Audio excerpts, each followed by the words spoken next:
సూర్యాపేట జిల్లా అనంతగిరి మండలం గుండ్రియాలలోని పాలేరు వాగులో రెస్క్యూ ఆపరేషన్ కొనసాగుతోంది. నిన్న వాగులో గల్లంతైన ఉపేందర్ కోసం గజ ఈతగాళ్లు ఎస్డీఆర్ఎఫ్ బృందం గాలిస్తున్నారు. పాలేరు వాగు ఉధృతంగా పారుతున్నందున జనం జాగ్రత్తగా ఉండాలన్నారు పోలీసులు. వాగులోకి వెళ్లి ప్రాణాల మీదకు తెచ్చుకోవద్దని సూచించారు. రైట్, మా ప్రతినిధి శేఖర్ ఫోన్ లైన్ లో అందుబాటులో ఉన్నారు. డీటెయిల్స్ తెలుసుకుందాం.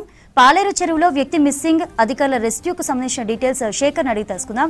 రైట్ శేఖర్, వ్యక్తి మిస్సింగ్ పై డీటెయిల్స్ ఏంటి?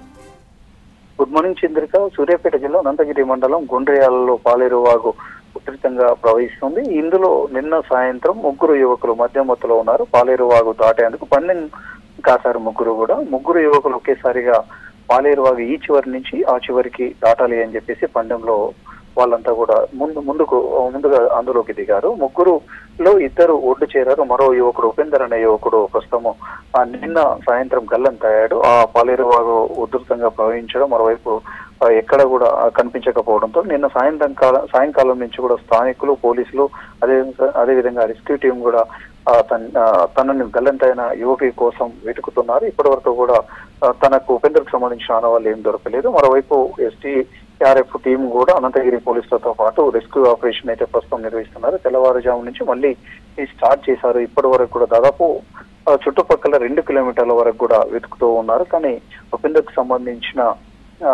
సంబంధించిన ఏవైతే కూడా ఆనవాళ్లు దొరకలేదు. ఇంకా కుటుంబ సభ్యులు తీవ్ర దిగ్భ్రాంతి చెందుతున్నారు. గ్రామస్తులంతా కూడా ఆందోళన చెందుతున్న పరిస్థితి. ఓవైపేమో పాలేరు వాగుకు సంబంధించి ఎవరు పోవద్దు, ఉధృతంగా ప్రవహిస్తుంది, వర్షాలు ఉన్నాయి, అవసరం ఉంటే తప్ప బయటికి రావద్దు అని చెప్పేసి అటు పోలీస్ శాఖ కావచ్చు, అధికార యంత్రాంగం చెప్తుంది. కానీ చాలా మంది కూడా తమకు అవసరం లేకపోయినప్పుడు కూడా రోడ్ల మీదకి రావడం, అదేవిధంగా ఇలాంటి రిస్క్ ట్వీట్లు చేయడం తోటి యువకుడు గల్లంతైనట్లు కూడా చెప్తున్నారు. పోలీసులు ఇప్పటికే అక్కడ చుట్టుపక్కల వాళ్ళకు కూడా అప్రమత్తం చేశారు. అయినప్పటికీ కూడా వీళ్ళు మధ్యమత్తులో చేసినట్లు చెప్పుకొస్తున్నారు. మరో ఇద్దరు యువకులను ఆరా తీస్తే వాళ్ళు ముగ్గురు పందెం కాసుకొని దిగాము, ఆ ముగ్గురు మీ ఇద్దరం బయటకు వచ్చాం, తను ఫిజికల్ హ్యాండిక్యాప్డ్ ఉపేందర్ ఎవరైతే ఇప్పుడు గల్లంతైన యువకుడు ఉన్నాడో అతను ఫిజికల్ హ్యాండిక్యాప్డ్ కావడం, ఉధృతంగా వాగు రావడం తోటి బయటికి రాలేకపోవడం తోటి గల్లంతైందని చెప్పేసి కూడా వాళ్ళిద్దరూ చెప్పుకొచ్చిన పరిస్థితి. ప్రస్తుతం అయితే రెస్క్యూ టీంతో పాటు అధికార యంత్రాంగం గాలిస్తున్నారు. చంద్రిక.